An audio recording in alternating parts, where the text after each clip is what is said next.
नमस्कार. आपण पाहत आहात DNK न्यूज मराठी. पाहूया आजच्या सविस्तर बातम्या.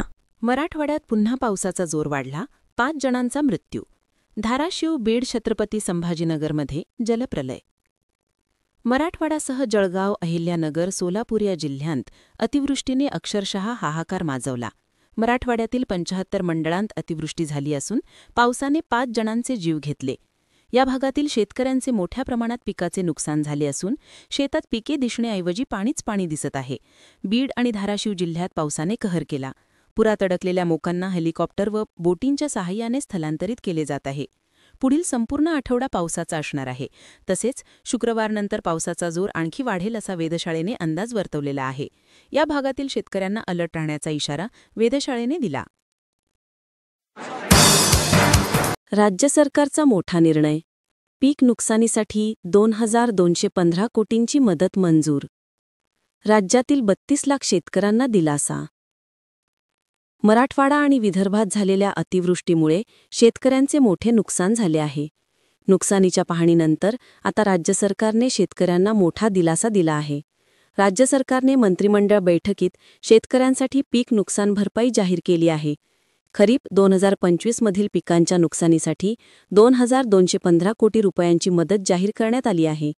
मदत आणि पुनर्वसन विभागाने याबाबतचा शासन निर्णय जाहीर केला. ही रक्कम आजपासूनच वितरित केली जाणार आहे. गेल्या काही दिवसांत झालेल्या अतिवृष्टीने राज्यातील अनेक जिल्ह्यांमध्ये पिकांचे मोठ्या प्रमाणात नुकसान झाले. यामध्ये मराठवाड्यासह विदर्भातील शेतकरी सर्वाधिक बाधित झाले आहेत. सरकारने केलेल्या पंचनाम्यानुसार एकूण 31,64,000 शेतकऱ्यांचे मोठे नुकसान झाल्याचे समोर आले आहे. या शेतकऱ्यांना मदत देण्यासाठी सरकारने तातडीने तुमच्या खिशात येणार आता 2 लाख कोटी. भारतातील ग्राहकांसाठी मोठा दिलासा देत GST 2.0 सुधारणा सोमवारपासून लागू झाली. वित्तमंत्री निर्मला सीतारामन यांनी जाहीर केल्याप्रमाणे या निर्णयामुळे 12% कर स्लॅबमधील 90%हून अधिक वस्तू आता 5% स्लॅबमध्ये आणण्यात आल्या आहेत. त्यामुळे ग्राहकांची तब्बल 2 लाख कोटी रुपयांची कर बचत होणार असून हा पैसा लोकांच्या खिशात खुळखुळणार आहे. त्यामुळे GST कपातीच्या पहिल्या दिवशी नागरिकांनी खरेदीसाठी मोठी गर्दी केली होती. GST 2.0 सुधारणांमुळे तुमच्या खिशात थेट 2 लाख कोटींची बचत होणार आहे. GSTमध्ये सुधारणा होताच नवरात्रीच्या पहिल्या दिवशी नागरिकांनी मोठ्या प्रमाणावर खरेदी केली. वाहन विक्रीपासून इलेक्ट्रॉनिक वस्तू, किराणा, विमा वप्ता अशा अनेक वस्तूंमध्ये झालेली बचतीचा फायदा सोमवारी ग्राहकांनी घेतलेला दिसून आला. किंमती कमी झाल्यामुळे ग्राहकांच्या वस्तू खरेदीमध्ये उत्साह दिसत होता. सविस्तरमध्ये पाहूया कोणत्या वस्तू किती रुपयांनी स्वस्त झाल्या. डबल डोअर फ्रिज 1,500 रुपयांनी स्वस्त. 43 इंच TV 1,500 रुपयांनी स्वस्त. मोबाईल फोन 1,000 रुपयांनी स्वस्त. दूध पावडर, डाळ, तेल, साखर यांसारख्या वस्तू 5 ते 15% स्वस्त होणार आहे.